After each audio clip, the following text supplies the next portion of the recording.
Hey, everybody. Oh, my goodness. Okay, so this week I asked on the page, what would you ask a Joel? And we got several amazing questions and just lots of people giving feedback. And so we wanted to jump on here and record a call for you guys and answer your questions. Just really quickly, in case you don't know who we all are, I'm Bridget Eskew, Emerald Ambassador. And then we have Angel Hall, Emerald Ambassador, Lisa Shryock, Sapphire Ambassador, and then our Diamond, Tamara Holloway. So we're so excited to be on here today. We're going to get through these questions, and hopefully you guys will get a little bit of information that you've been looking for here. So, all right, we're just going to get started. Question 1, are you more successful selling the product or selling the opportunity? Tamara, where would you start with that? Right off the bat, there we go.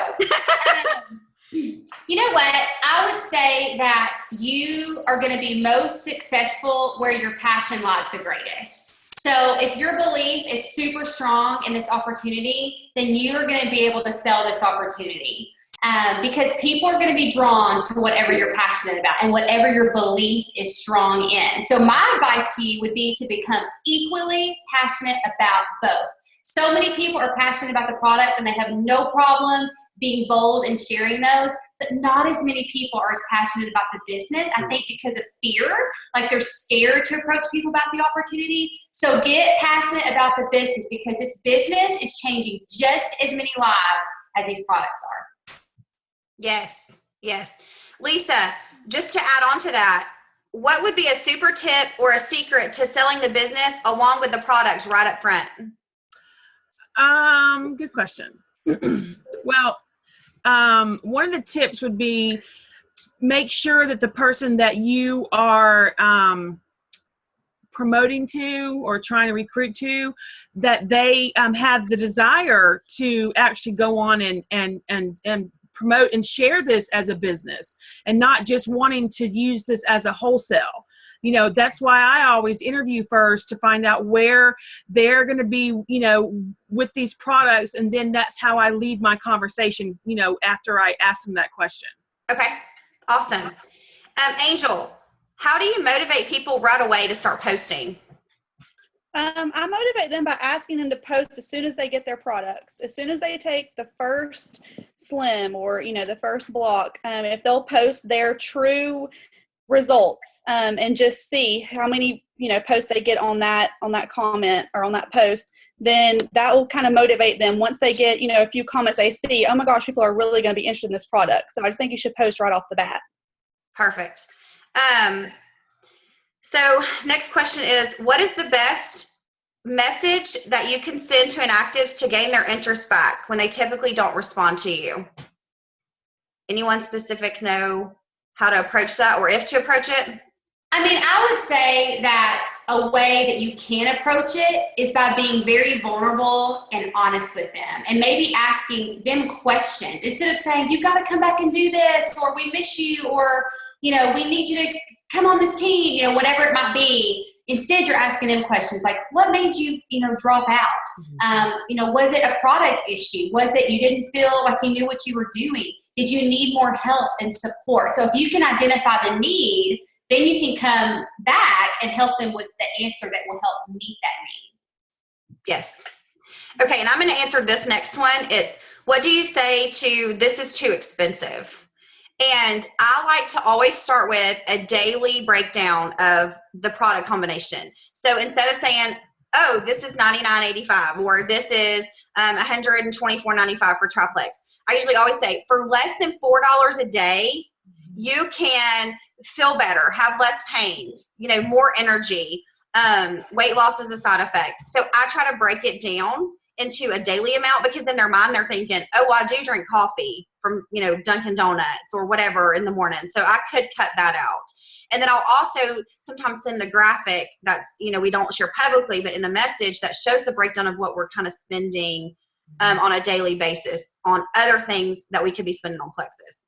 Anybody have anything else to add to that question? What do you say when it's too expensive? Yeah, I tell them, I say, believe it or not, if you take your checkbook and you for the whole month go back and see how many times you swiped your ATM card to the fast food, through, the grocery store for frivolous items and out to eat trips. You will be surprised how much you spend on things that you really don't need. I've done it. It's, crazy amount of money. So I just tell them, go back, for a month, write it down, add it up. There's your Plexus money. Yes. And I think it's a really good time to enter in the feel, felt, found method, because you can start by saying, oh, I know exactly how you feel. I used to feel that same way when I first ordered my products, but here's what I found. And then kind of expand like Lisa was talking about. Perfect. I like to start out by asking them, if they come back with the cost, saying, what is your craving? Do you crave Coke? Do you crave Starbucks? Mine was Starbucks every single day, $4 a day, $5 a day. And then just say, you know what? Think about it. If Plexus cuts that out, you're not only gaining health, but you're earning the money, or you're having the money to pay for Plexus. Right. Perfect. Okay. Next question. How do you motivate and fire your team up without the use of incentives? I know for me, I try to be consistent posting on my team page. I post multiple times during the day. I send them, little voice clips to their private messages and just tell them that I was thinking about them, that I give them a little bit of tips. But I personally try to stay very consistent with the team, especially on my team page, because not a lot of people check their private messages or check their text messages, but I know they're going to see that team page. So I'm constantly posting motivational and information on that page. And to add, for me personally, I know one of the things that I love is recognition. And I think by recognizing others, and then I think it's motivating for those people even that are not being recognized to see that people are actually doing this, and that people, real, solid, genuine, ordinary people, are doing the things that they want. And so I think by recognizing others publicly is a great way to motivate an entire team. I agree with that. I agree too. Okay. How do you keep your business relationships and friendships when you are in the business together? How do you keep them separate? Don't. I don't. I know, it's hard. I mean, I don't personally. I have friends that are in this with me, and we're on this ride together. And, there's no, I have people that are higher up than me. I have people that are lower than me, but we're all one team. We're all friends. There's no jealousy. We all help each other. So, I mean, it's the more the merrier. It's fun. Mm-hmm. I know for me personally, I had a couple of really good friends that were not in Plexus for a long time, and that was a struggle to keep, how to stay in balance with those friendships and nurture those while I was so dedicated on my Plexus business. And I think that one of the ways is just to cut the time in, just making sure that you're nurturing those relationships the same as if they were non-Plexus. As if they were Plexus, and just let them know your heart and say, look, I'm really working hard towards this goal, and please forgive me if I'm not as, involved in girls' night and involved in all these things that you're doing, because I am so focused. So I think just being genuine with them, and then also knowing your friends that are in your business, their strengths and weaknesses. And so, make sure that when you're reaching out to them, your level ones that are your best friend, but they're not working the business like you think they should, make sure that you're taking into account all that you know about them and all that you've always loved about them, and take that into account when you're there as their leader. And B, something I would say about that, Bridget, not B, is, you know what? I think I made a mistake in the past by kind of putting my friends off to the side that weren't involved with Plexus, and not purposely, but because I was so focused and so determined on what I was doing. And we have to remember that those people may join us later. You've got to keep those relationships intact, separate from Plexus. You don't have to talk about Plexus every time you go out to dinner or chat on the phone, because those people are watching you. And if you want them on your team and you don't have enough time for them, in their mind, they're thinking, that's too much work. I don't want that. You want them to be curious and excited about the business versus resenting the business. Yes. And I think that comes along with family too. If you get to a point where you have no time for those people that are not Plexus, they begin to resent your business versus want to be on the journey with you. And I'm still looking for that balance. I say that talking right back to myself still. Mm-hmm. But I do think it's important that you wear the hat of your life is not so consumed with Plexus that you can't continue your friendship, because you want these people on your team. Right. And you don't want them to think it's not doable because of how hard you work. Plus, they were your friend before Plexus. So that relationship is important regardless if they ever join Plexus or not. Right. I agree. I also think that because I have most of my closest friends on my team, that you have to kind of take time to, when you're together, not always talk Plexus, because Plexus is our business. But when we worked full time, or for me, when I worked full time, I didn't talk about my career all the time with them. That can get exhausting. So I think you have to find a balance between that as well. Yes. Perfect. How do you overcome the struggles of time management? Yeah. How do we do that, Tamara? Tell us. For me, that's not really an issue for me, because I do not have kids at home. My husband works from home every day. So for me, that's not, I can't even answer that. Okay. So for the people that are working or the people who have kiddos, she's in a very blessed situation that she doesn't have those other huge responsibilities to kids, but I know most of you probably do. So I say find your power hour, whether that's going to be an hour a day or 2 hours a day, and just jam pack it, you guys. I think that is where goals are so important, because if you're just like, oh, I have an hour to work Plexus today, and then you just get on Facebook and you have no purpose in what you're doing, that hour's going to fly by and you get done and you're not productive. Yeah. So have 3 to 5 things every day. I'm going to follow up with X, Y, and Z customer. I'm going to reach out to that person who's interested in the business and follow up with them. I'm going to watch one 10-minute training video to keep investing in myself. I'm going to talk to my upline and see if there's anything more I can do with my Facebook posting. Just finding those top 3 to 5 things daily to keep you focused and growing your business versus just being distracted. There's another thing that I tell my working moms, that to make a schedule for the week and put it on the refrigerator, and have the expectation out with your husband or whoever is in your life, and say, okay, this is the time frame that I'm going to be working on Plexus, so I'm going to need your help getting the kids ready for bed. I'm going to need help with dinner. Can you do this for me for this? If it's posted where they can see it, then they're going to go in that week and say, oh, okay, Monday night, mommy is going to be working for X amount of hours. So I'm going to go to daddy. So that's what I tell my working moms and working dads, to set that schedule out ahead of time, like on Sundays, let the family see it, post it on the refrigerator, and they know what time you're doing what. That's good. Yeah.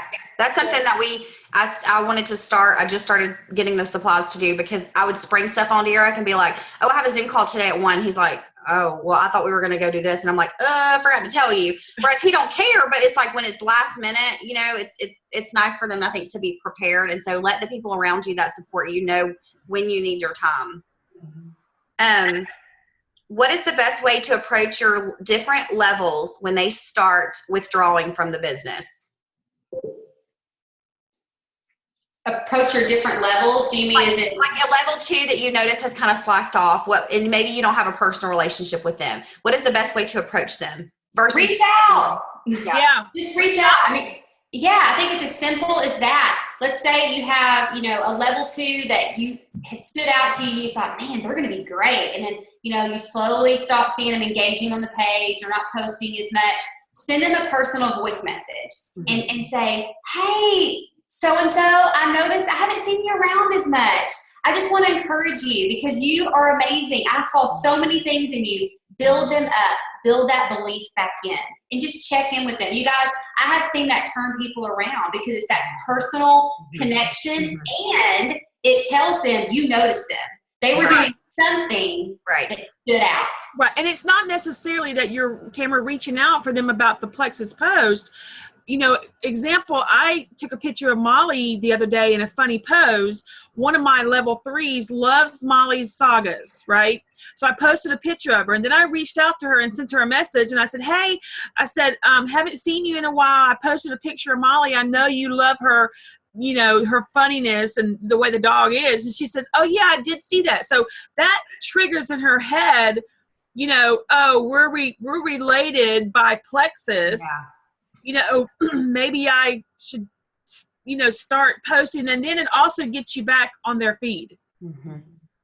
Well, and it brings back the emotion of the relationship, because that's what this business is about, is, the relationship. And sometimes they just want a relationship with us in some way. And so reaching out to them, that's good. It's just letting them know that they love certain things. They stood out to you. They weren't a number, and that, you wanted to reconnect. So like that. As your team grows larger, what's a tip to stay organized? Well, Tamara, you going to answer that? Or you want me to do it? Go for it. For me, my method of madness works for me. So if you saw my desktop, everything goes in my desktop. I know where it's at. The thing for me is, when your team grows larger, you just got to know where your information's at, where to pull from. You can't be searching all over the place. Someone asks you a question, you can't take 3 hours to find it. You just got to know where your information's at, where to find it, where to tell them to go. And you're constantly learning as a leader. Mm-hmm. So never stop learning as a leader, to where you can go back to your team and provide information. Mm-hmm. Yeah.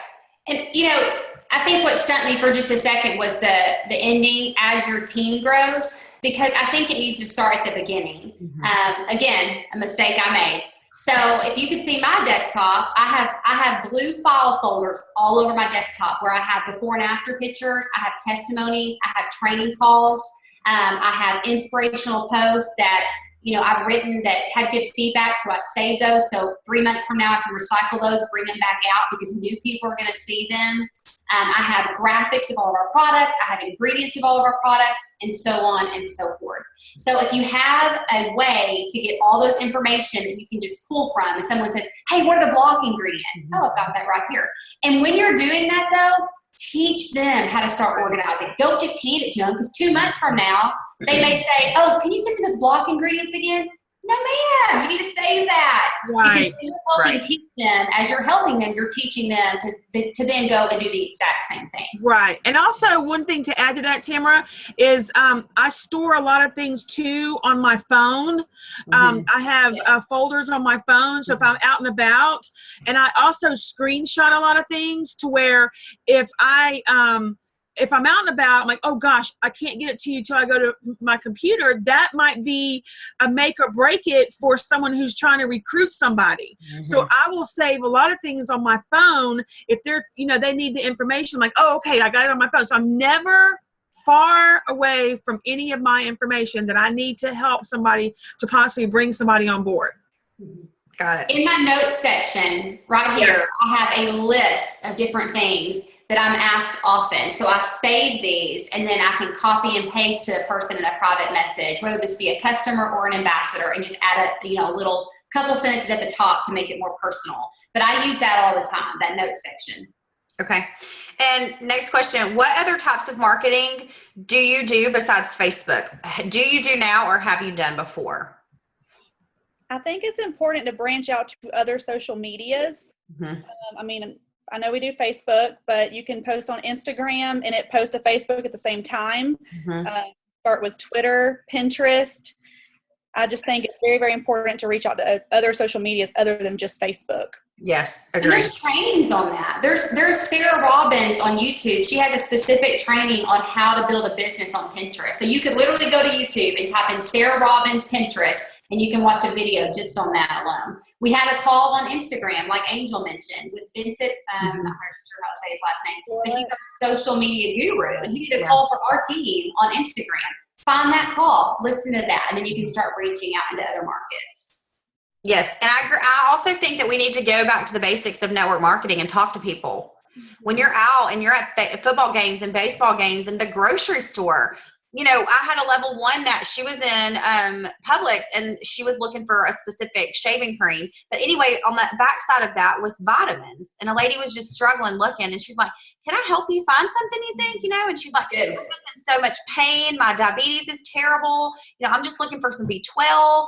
And, you know, and it struck up a conversation, and she became a preferred customer that day in the parking lot.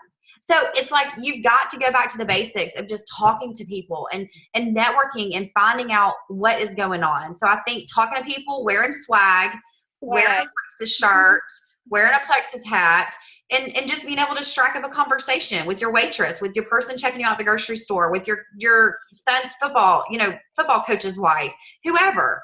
So I think that's a huge, huge thing that we've kind of gotten used to sitting behind a computer and not doing. And I know it's scary. Oh, sorry, Lisa, go ahead. No, go ahead.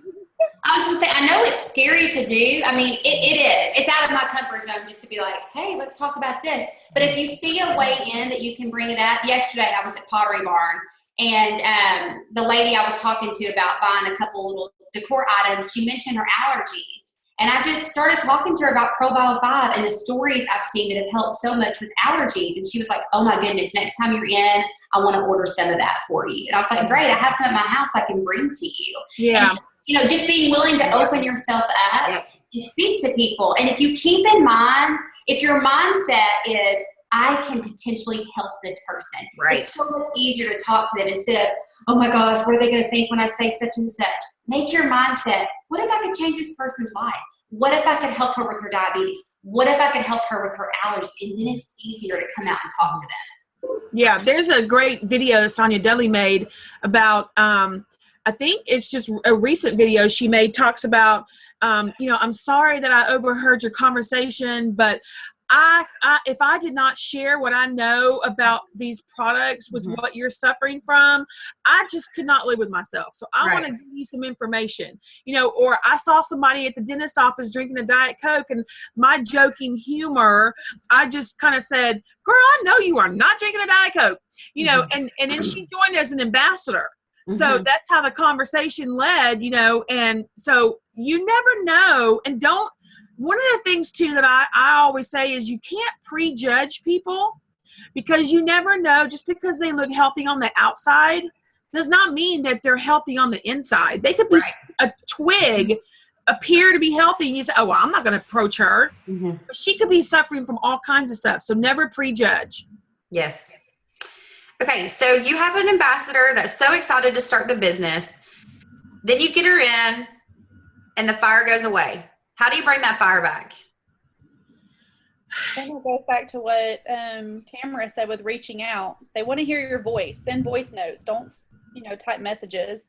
And just send encouraging words, and find out if they have something going on in their life that you don't know about. Yeah. And you know, here's the thing too. If you reached out to them and you're consistent with your posting, you're reaching out to them. My thing is there's some people that's really, truly are going to get this. Really, truly. Okay. Even if they don't appear that they're going to get it, if you stay consistent with them, a light bulb is going to go off. They're going to say, oh, this is what she's been talking about. But then there's going to be the 20% of people, you can lead them to water, but you can't make them drink.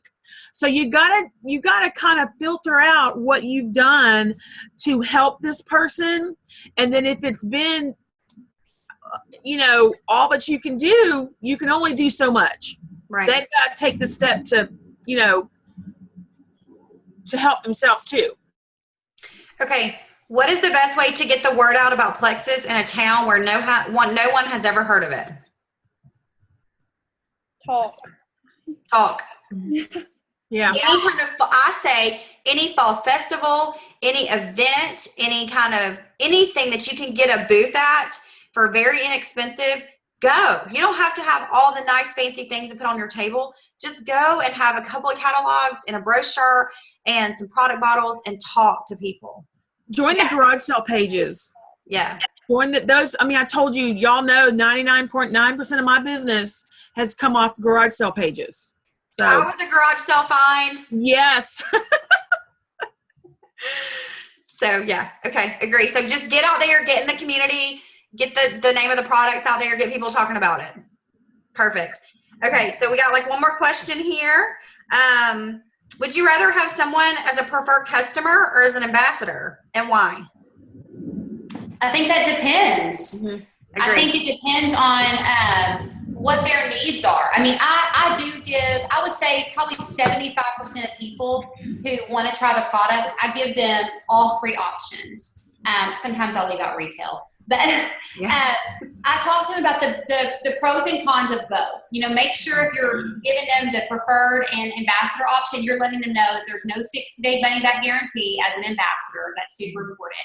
And I do always ask, you know what, I want to offer you wholesale pricing. Do you have 2 or 3 people, or your mom, your dad, your coworker, your best friend that you think could benefit from these products? If so, you could sign up as an ambassador, get wholesale pricing, and get your products paid for in your first month with 3 or 4 people that want to try the products.